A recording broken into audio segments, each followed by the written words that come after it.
राम जय जय राम। श्री राम जय जय राम। श्री राम जय जय राम। ओम नमः शिवाय। ओम नमः शिवाय। ओम नमः शिवाय। युग वासिष्ठ दिवस क्रमांक 420। उपशम प्रकरण सर्ग 62। सुरघूचे आख्यान। वसिष्ठ पुढे म्हणाले, राघवा, येणेप्रमाणे आपल्या पूर्व संबंधाने प्रेम संलाप करीत परीघ त्या ठिकाणी बराच काळ राहिला. एकदा तो सुरघूला म्हणाला, मित्रा, या संसार जालामध्ये जे जे कर्म केले जाते ते ज्ञान समाधीच्या योगाने ज्याचे चित्त शांत झाले आहे अशा पुरुषालाच सुख देण्याला कारणीभूत ठरते. अज्ञ मनुष्याला सुख देण्याला ते कारणीभूत होत नाही.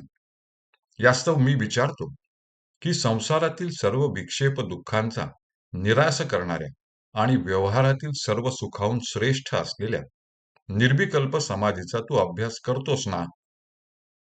सुरघू म्हणाला, भगवन, सर्व संकल्प वर्जित आणि परमशांती प्राप्त करून देणारी अशी समाधी म्हणजे काय हे मला प्रथम सांगा, म्हणजे आपल्या प्रश्नाचे योग्य उत्तर मी देऊ शकेन. महात्मन, जो तत्ववेत्ता आहे तो व्यवहार करीत असला तर तो समाधी स्थितीमध्ये नसतो असे कसे बरे म्हणता येईल? व तो समाधी स्थितीमध्ये नसला तर तो पूर्ण ज्ञानी आहे असे तरी कसे म्हणता येईल? जे पुरुष प्रबुद्ध म्हणजे ज्ञानी झाले व जे आत्मनिष्ठ बनले ते जगातील व्यवहार करीत असले तरीही सर्वदा समाधी स्थितीमध्येच असतात. अर्थात अशा पुरुषांनी समाधीचे निराळे अनुष्ठान ते काय करायचे? याच्या उलट एखादा मनुष्य पद्मासन घालून व ब्रह्मांजली करून बसलेला असला तथापि त्याचे चित्त शांत आणि स्थिर नसेल तर त्याची ती स्थिती समाधीची आहे असे तरी कसे म्हणायचे? कारण भगवन, तत्वावबोध हा सर्व आशारूपी तृणाला दग्ध करून टाकणारा अग्नी असून समाधी शब्दाचा अर्थही तसाच आहे. नुसते स्वस्थ बसणे म्हणजे समाधी असा अर्थ कोणीही करीत नाही. समाधी म्हणजे परमात्म स्वरूप स्थित व स्थिर असणे असाच अर्थ ज्ञाते पुरुष करतात.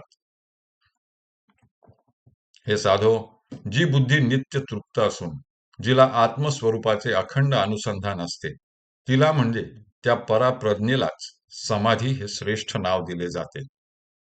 जी बुद्धी निरहंकार असते, जी कोणत्याही परिस्थितीत क्षुब्ध होत नाही, जी जगातील द्वंद्वांपासून सर्वथा अलिप्त असते, अशा स्थिर स्थितीला समाधी ही संज्ञा दिली जाते.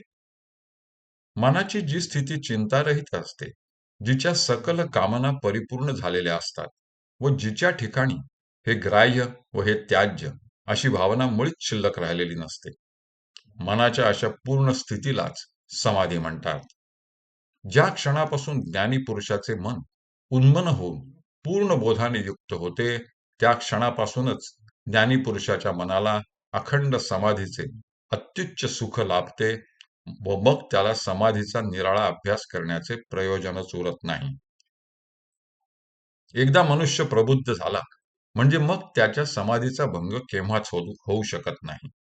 ज्ञानी पुरुषाला पूर्ण बोधाची स्थिती प्राप्त झाल्यावर त्याची ज्ञान समाधी कोणत्याही परिस्थितीत खंडित होऊ शकत नाही.